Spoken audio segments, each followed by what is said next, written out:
Welcome to Charts Today. My name's David Linton, and this morning's edition for Thursday, the 15th of December, comes to you from London. And we start with the dollar index. We'll look at currencies first, then stock markets, commodities, and some stocks. And interestingly, the big story was the Fed did raise interest rates as expected last night. That has caused a jump in the dollar. We're now at 102.50 on the dollar index, making new highs. And we've got upside now to 105. 105.20, so that's about 2.8% upside, two targets to there. So dollar strength is the key. That, of course, then leads to euro weakness, and the euro making new lows. Here we see that, and really testing this 105 level this morning.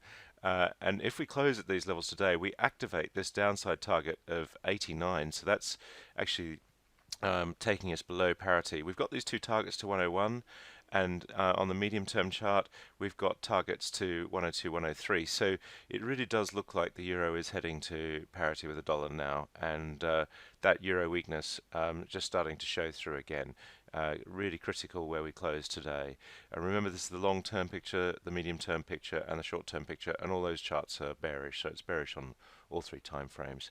Against the yen, the dollar's gone up even further. We're seeing the yen coming through the cloud on the long-term chart, so the dollar-yen rate is increasing. Weak yen, strong dollar, and that's key as well. And sterling falling away and making new lows as well, reversing the trend here on the short-term chart. 122.74 beckons. We see that on these in these targets. So quite key there. Sterling hitting resistance and falling away quite dramatically with that rate rise in the US.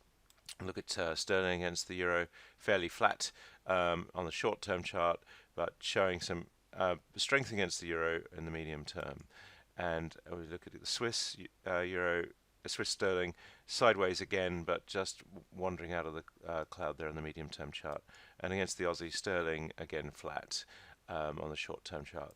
The S&P 500 came back a bit last night. Markets generally don't like interest rate rises, so we are pulling back a little bit. No real alarm yet. We're still bullish above the chart, and this is just a blip at the moment, so it's no real cause for alarm, just pulling back a little bit.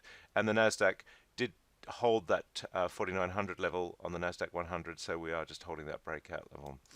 Dow is breaking to the long term, medium term, and short term. And then if we look at the Russell, much the same thing. We're just holding this chart as well. The Nasdaq E-mini just down slightly this morning before the market opens in the US, but very, very slightly, so no direction clear there. And FTSE still bullish, pulling back a little bit today as well with the US markets, as is the 250. The DAX is actually up and remains bullish, bullish on all three time frames. 3% upside target to play for there, so still strong. And the Nikkei only up very slightly, but still up overnight. Chinese market looking still pretty worrying. The Hang Seng falling away last night by 1.8%, and we have got these downside targets. So China looking a little bit worrying. The Aussie market also just pulling away a little bit. Brent is up this morning, but still in this bearish trend in the short term. But the longer term chart's looking pretty bullish. Same with WTI. Look at US nat gas recovering slightly, getting back above this 350 level. Not quite bullish yet on the short-term chart, but we do have an upside target of 373.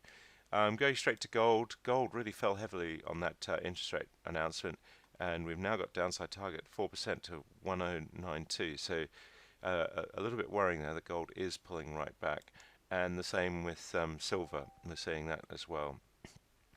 Into negative territory. So interest rates having a dramatic effect. And in fact, we looked at the Treasury yield. It jumped on the announcement last night.